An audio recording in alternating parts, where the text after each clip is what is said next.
Petzl's new line of arborist rope, which I'm really excited about. So Petzl is basically a leading manufacturer in the industry, but the one little niche that they didn't have a hold of was climbing line for the arborist. So lo and behold, you asked for it, they produced it, and we're going to unbox it from the very beginning because I think there's some cool features actually in the box, and we'll show you how to run it through the Zigzag and Chicane. We'll get on it, we'll put it through a little bit of test bounce on it, and I'll kind of give you my little opinion on it. Okay, so this is the Flow, and this is an 11.6 millimeter. I think it comes in 3 different lengths and 2 different colors. And then we also have the Control, which is a 12.5. So a little bit thicker rope. Personally, I like a little bit a lower diameter rope. So right off the bat, it's really nice because they have the splice right here. So all you got to do is you don't have to fiddle through anything. You just pull it out, and you're ready to go. Okay. Along with the rope, technical notice, and then we have a piece of throw line here, and we'll show you how why we need this throw line. So what makes this really nice is this end termination.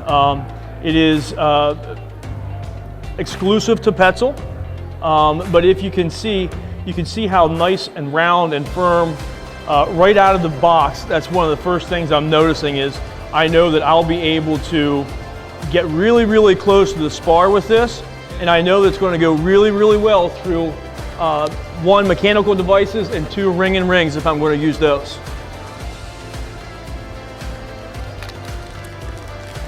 So we'll get this technical notice out of the way.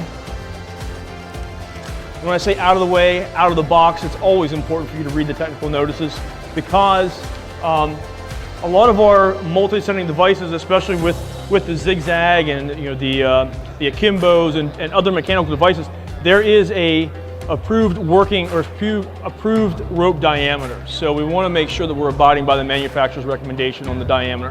And obviously, if it's made by Petzl, it's going to go really well with their products.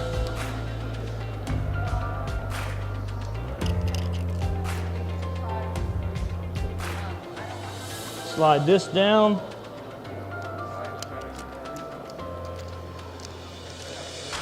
And it pulls up real nice. Okay.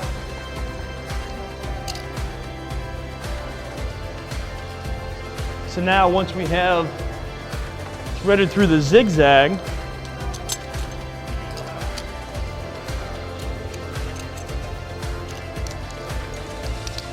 to attach the Zigzag to my harness. For now, I'm just going to put it through here, and I'm going to show you how nice and round, nice and firm that this stitch, the termination is. Because if you would run if you would have a long berry or a long termination stitch, or a splice, or often even if you would have a stitched eye. So a stitched eye is going to be doubled over, and you're going to have a little bit of a bump there. So sometimes if these rings are really, really small, you're going to have a hard time getting the rope through. This, not so much.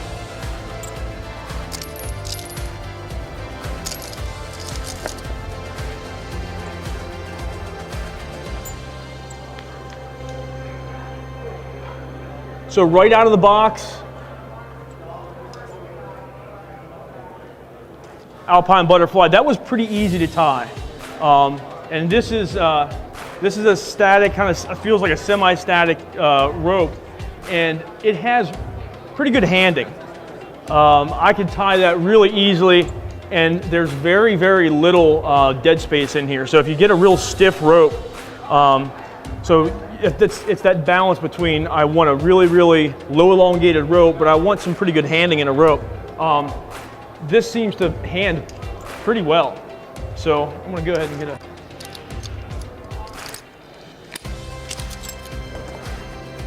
Wow. So that's pretty smooth.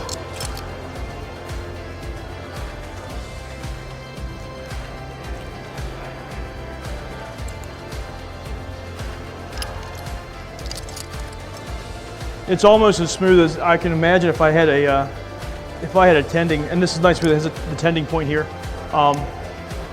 This may also just slide right through the device. If you had a little bit of end weight on here, I mean it's so smooth and so nice in this device that I think that it's going to help. I wouldn't say self-tend, but it's going to have, if you have a little bit of weight here, it's going to start wanting to go through the device itself.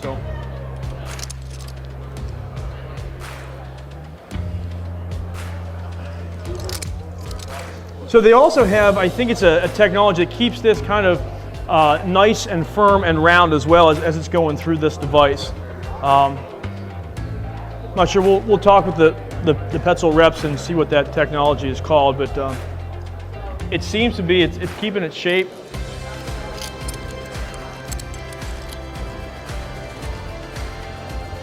Very responsive. If I wouldn't step on it, it would be really responsive.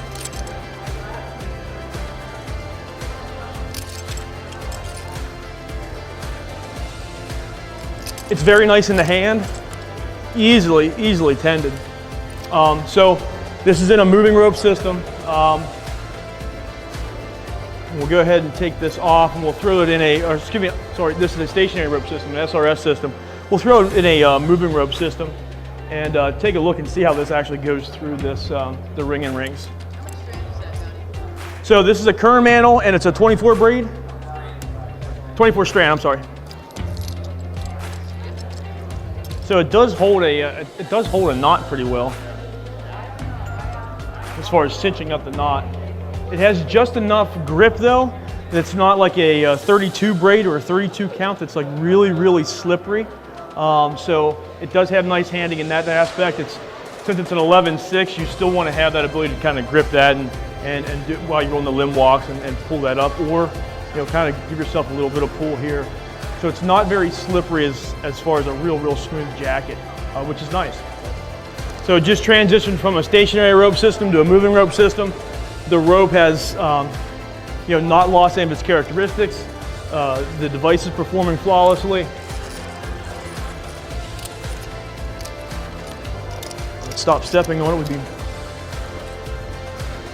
but it's just as responsive in a moving rope system as it is in a stationary rope system with the chicane. So now, and this is a fairly tight area here. So if you would have a long bury or a really thick buried splice or termination end, or even a stitch, I'm not so sure that would actually go through there. So we're going to give this to a test, and we'll see if it goes through. Pretty easy. So imagine it's Friday afternoon, about 2:30, and the boss told you that the tree you were taking down was this big, right? But instead it's not this big, it's between the elbows, it's that big.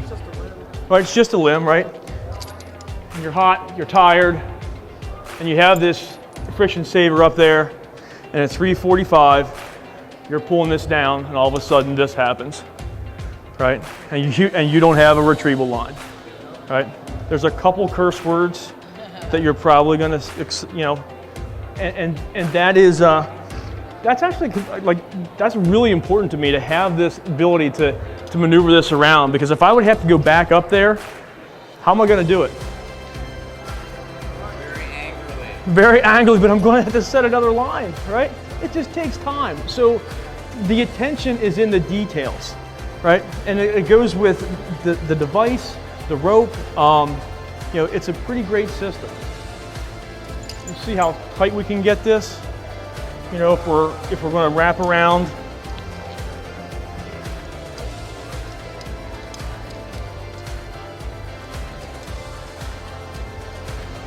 It's still flexible even within the knot.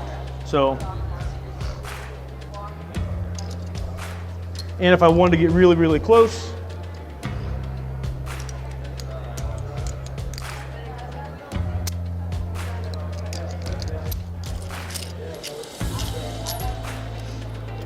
it still has a nice flexibility to it. I think that's one of the keys in a terminating knot for me is, is it going to be durable? Is it going to be able to run through everything that I want it to? And and how, how does the rope actually feel? And to me, I can tell a lot by how a rope feels right out of the box if I'm going to like it or not. And I don't like a real rigid rope with less than a 24, like a 16 strand. That's just too harsh on my hands. And a 32 braid is just almost a little bit too smooth. So the 24 strand is just a real nice, happy medium. So, does anybody have any questions?